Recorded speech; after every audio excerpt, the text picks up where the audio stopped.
Okay, let us look at this particular question. As you can see, this is psychogeometry. Saka question yedu, it was taken from November 2018, paper 1. In the diagram, points A, B, and C are on the circumference of a circle center O.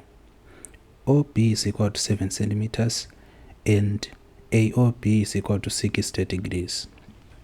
In this question, take pi to be 22/7. Calculate A, ACB, B, OAB, then C, the length of the minor RKB, lastly part D, the area of the minor sector AOB. So how are we going to do this calculation? Chekutanga, let us look at our psychogeometry, that diagram. Tikatarisa that diagram, we are going to take note of something I refer to as a system of triangles. So I'm not saying we should be doing this. So andoda kuita panapa, there's a certain exercise andoda kuita which is of vital importance. We are going to be identifying the different triangles we have in that diagram. So I'm going to be tracing them up with different colors, starting with this important triangle. Then we have this line which is a radius. Nemakaita radius because tukubva center O tichinobata pa circumference. Any line which passes from the center to the circumference is a radius. Tikabva futi pa center tichinobata panapa, we are going to have another radius. Then tikabatanidza A na B, we have a triangle. So this is a very important triangle which is made up of two radius. And a radius, radius AC inside the circle are going to have the same length. Out we can safely assume this is also 7 centimeters. Triangle inoi, we could say it's isosceles. An isosceles triangle. Then we know that the main primary characteristic of an isosceles triangle is to have equal base angles.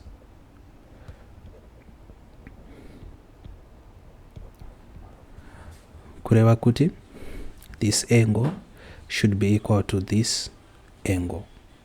But you are going to soon see that this is not actually an isosceles triangle, it's an equilateral triangle. And I'm going to show you why.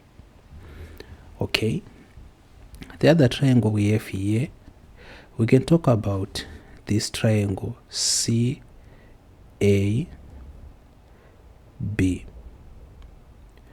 That's the triangle we have.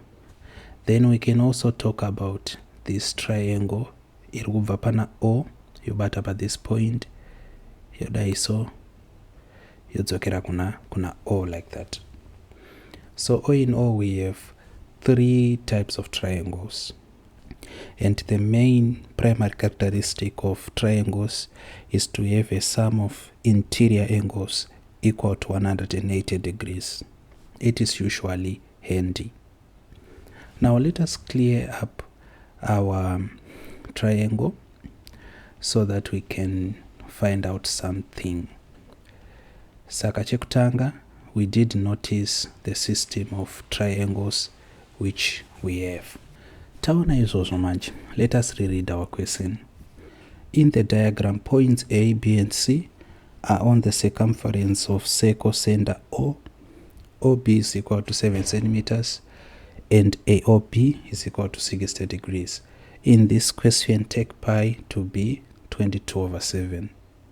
What I advised earlier on is that kana muchi answer ma questions ya psychogeometry, musati matarisa the particular angles you are tasked to find, mufunga utanga maita few in my angles are obvious.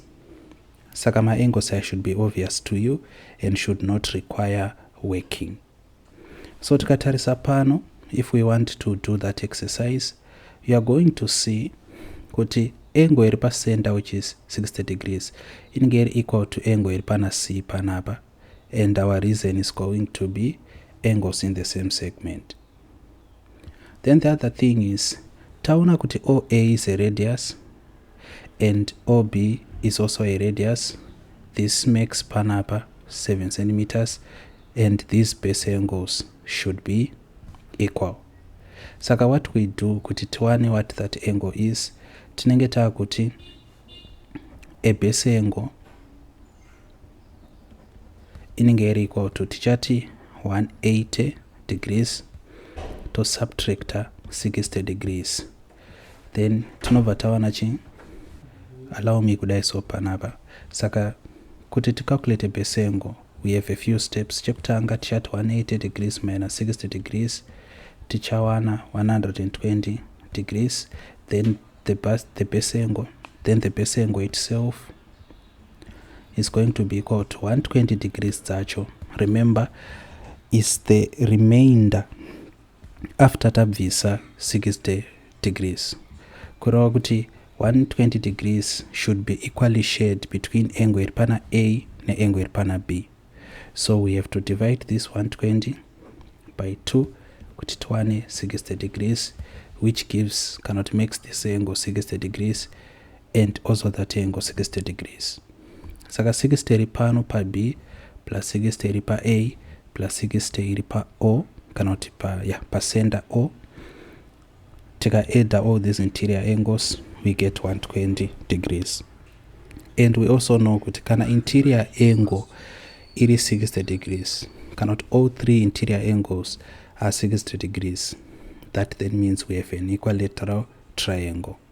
But tashandisa ma principles isosceles triangle because our triangle is made up of two radius.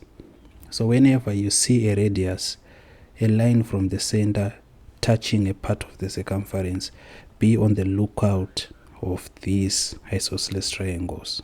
They usually like to test it like that.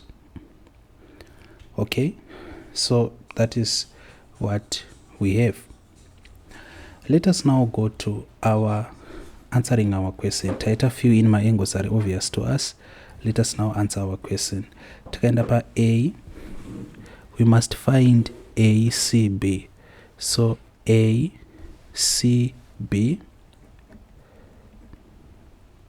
is equal to 60 degrees. 60 yabva kupi.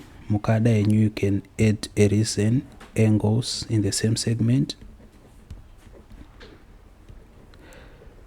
Mukasada, it's okay kusa add a reason. It's 1 mark after O. Go out, you can just write your answer. Then let us answer B. B at OAB. Saka OAB. It's also equal to 60 degrees. Reason ichi. Mungu na ngoti base angle. Kana uti. Yeah. It's a base angle. Like that. Saka matotora ma 1 mark yenyu. Let us now go to C. Saka, allow me to clear up this. Now when we are answering C, there's something of vital importance. C irikudachi irikuti the length of minor arc AB. Saka, you should know what we mean kana tichiti minor arc AB. Minor arc AB is this part. Yandrugita trace E. This is the minor arc AB. Saka kuti calculate the length of minor arc AB, which we can refer to as the arc length of AB.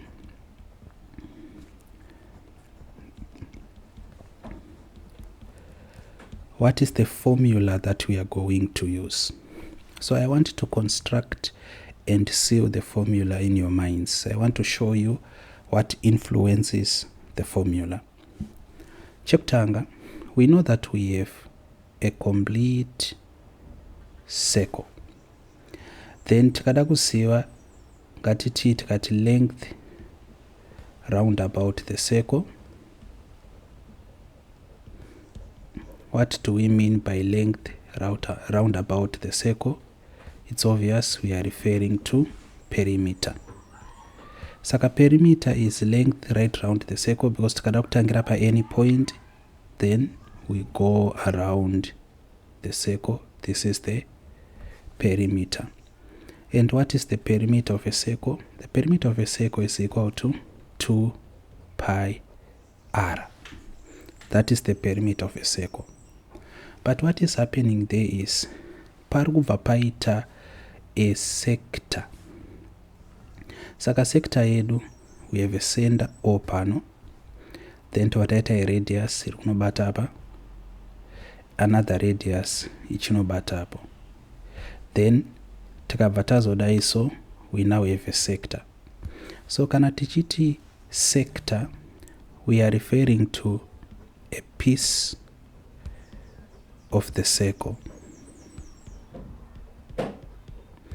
Saka sector is piece of the circle. How are we going to identify that piece? Let us put another circle panel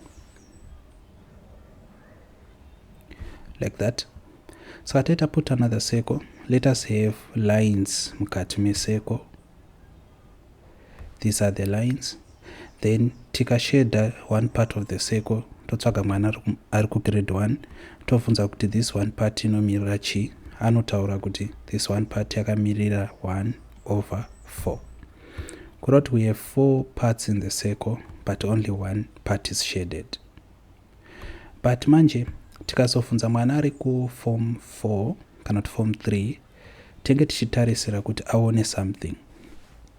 Line rino iri neline iri zviri kusangana at 90 degrees. And it saka this is 90 degrees. So tinogona kuwana mwana ari ku form 4 anoti actually the shaded part is representing 90 degrees over, but what is the complete revolution? Kureva kuti kubva pano, this whole angle inenge iri chi, that whole angle inenge iri 360 degrees. Saka the same question, mwana ari ku grade 1 anoti it's 1/4, which is correct. But mwana ari ku form 3, form 4 anogona kuti it's 90 degrees over 360 degrees. That is the same answer, because if we cancel out masero, 9 into 9 it's 1, 9 into 36 ndi 4, 9, 18, 27, 36. Then my degrees are same unit akakancelana. We are going to get back. We are going to go back to 1/4. So emphasis yandoda kuita pano ndeyekuti we can identify, we can name a piece, kana chiti piece, remember tikureva sector of a circle using degrees. We can name a piece of a sector using degrees. Zvekuti tikauya kunoku tikaudzwa kuti this angle iri panapa it's theta. This sector inenge iri equal to chi theta, angle irapo over 360 degrees, because ndiyo complete revolution. So I hope pane zvandaita panapa maunderstanda kuti zviri kumbofamba sei. Saka kana takuchidzokera pakuda kuziva the formula of the arc length of AB, chekutanga we should know kuti this arc length is part of a sector, and patiri kutora a piece, this sector, we have an arc length which is part of it. Saka ndo yatikuda kuziva. So what we are going to do is we should know what the sector is. Saka sector panapa inenge iri chi theta over 360 degrees tovatati times what? Times the perimeter of the whole circle, 2 pi r. So what is happening in essence is patanzi titsvage the length of the arc, tiri kunzi titsvage length yeka piece ke circumference. saka isusu pakutsvaga length of arc which is kapiece kecircumference tofanira kushandisa formula yekutsvaga the whole circumference. Remember perimeter yanogona kunzi circumference, but tikatsvaga the whole circumference, the whole perimeter 2 pi r, tozotora value yatawana toimultiplya nekapiece kacho, so that we get the length of the arc. That is what is happening. Then maybe, just to be preemptive, remember this is a circumference, then part of a circumference is called an arc, then piece yesekorese is called a sector, then line rinobatanidza kubva pasenda kunobata pacircumference is a radius, but line rinongobata any two parts of a circumference risingapfuuri nepasenda is a chord. So I really hope and trust kuti this is actually a revision. Then lastly, if tikava neline rinopfuura nepasenda richibata two opposite parts of a circumference riri straight, ndo rinenge richinzi a diameter. Alright, saka this is how you find the formula of the length of arc. After taziva kuti the formula of arc length is pi over 360 degrees times 2 pi r, need I remind you kuti this pi over 360 degrees, it's actually the tingati definition kana kuti tinoti name of sector, which is actually just a piece of the circle. Then 2 pi r, this is circumference, vamwe vanodana vachiti perimeter. Okay, saka kana tichianza kweseni neformula, tinotanga tanyora formula yacho pasi. Arc length is equal to theta over 360 degrees times 2 pi r. So I don't want you to rote memorize, kukrema this formula. I want you to have a sense of what it means. That's why I took part of your time explaining it. Okay, so kana takwanza kweseni yedu iri kuda the length of main arc AB, tinge takungoita substitution. Theta yedu is this angle 36 degrees over 360 degrees multiplied by 2 times, remember pi times titore 20/7. Then vanga vasina kuspecify kuti pi ndeyani, tanga tichizongosiya pi yakadaro. We do not have to always use 20/7 because 20/7 is an approximation of pi, not pi itself. Saka hapo it's times 2 times, then for pi toisa 20/7 times 7 i radius yataudzwa kuti it's 7. This is paper 1, no calculator.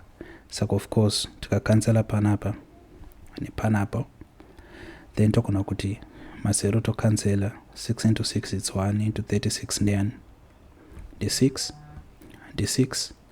then panapa tikati 2 into 2 ndi 1, 2 into 6 ndi 3.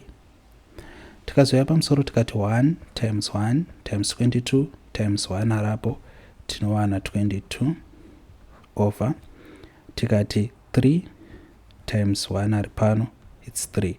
Saka since this is a length, so that it should be in centimeters, and katingoisiya iri improper fraction, we don't have to make it a decimal. That will be the answer as is. So I hope you understand what we are doing. It's not difficult. Okay, that is how we calculate C. Let us calculate D.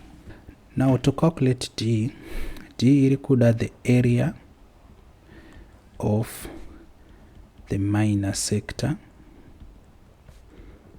The area of the minor sector A or B. What is the formula? We are going to use the same understanding. If we have a circle, tikanzi calculate area of this circle.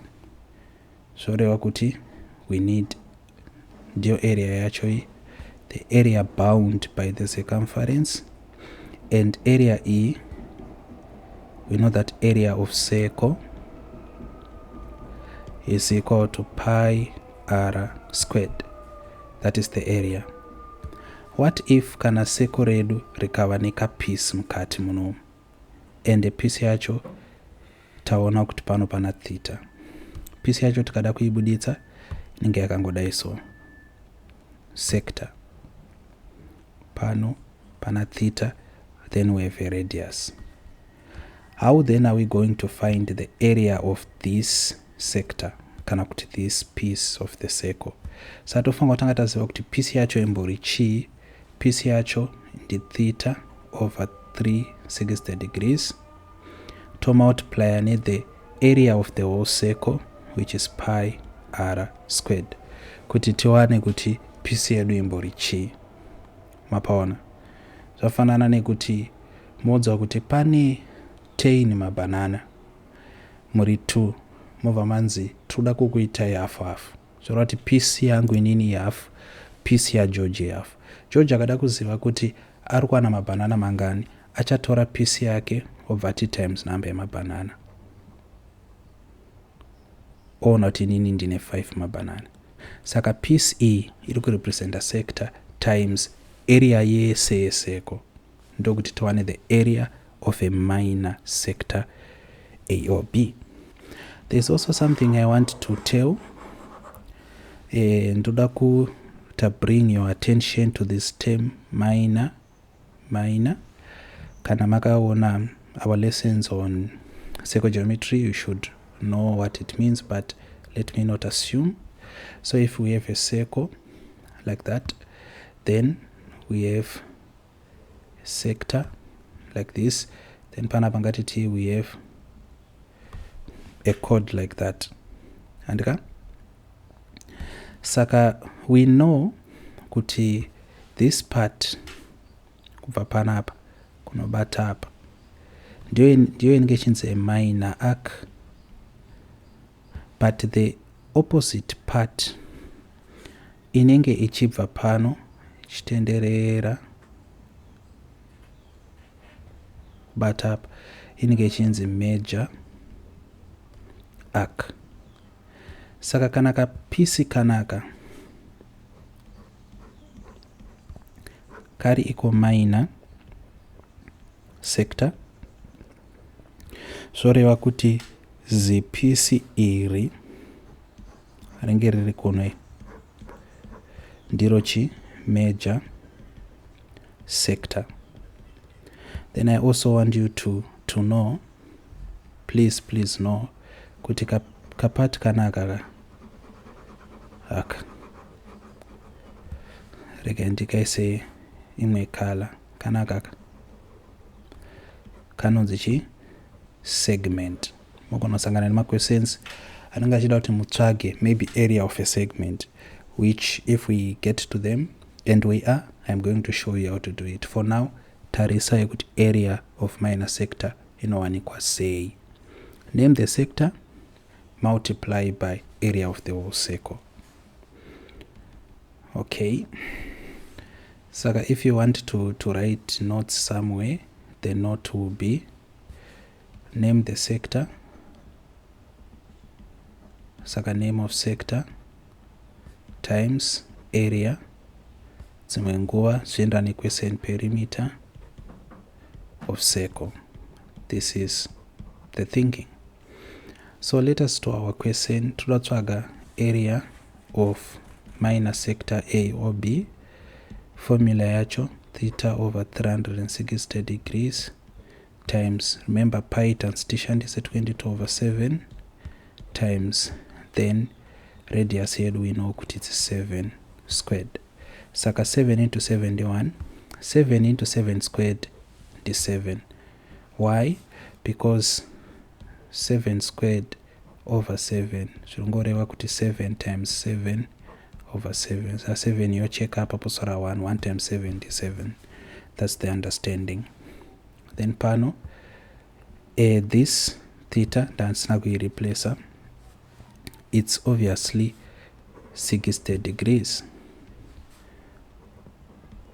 Saka tikacheka mazero 6 into 6 1, 6 into 36 ndi6, tobva tati 2 into 22 ndi 11, 2 into 6 ndi 3. Atikazouya pano tikati 1 times 11 times 7 ndi 77 over 3 times 1 ndi 3. Since iri area inge iri centimeter squared, tatopedza. So this is how it is done. It's not difficult by any measure. Chakakosha kuva a sense of where the formula is coming from, so that kana makuda kuiaplya kana kuti chero ikauya yakaita senge yakachinjwa zvishoma kweseni ikauya yakaita senge ine 2 in a variant, you can find your way to deal with it because you have a working understanding of where we are getting the formula. Now if you want extra lessons with us, you can WhatsApp us on the number appearing now. This is how you can get in touch with us. Thank you.